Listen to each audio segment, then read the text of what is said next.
ఆడపిల్ల పుట్టినప్పటి నుంచి ఒక ఏజ్ వచ్చే వరకు తన ఫీలింగ్స్ అన్ని పేరెంట్స్ తో షేర్ చేసుకుంటుంది.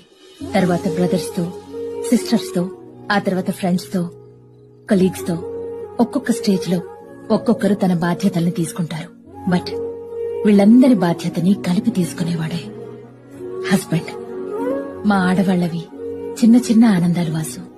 గంటలు కష్టపడి వంట చేసి బావుంది అని భర్త ఒక చిన్న మాట అంటే చాలు, ఆ కష్టాన్ని మర్చిపోతాం.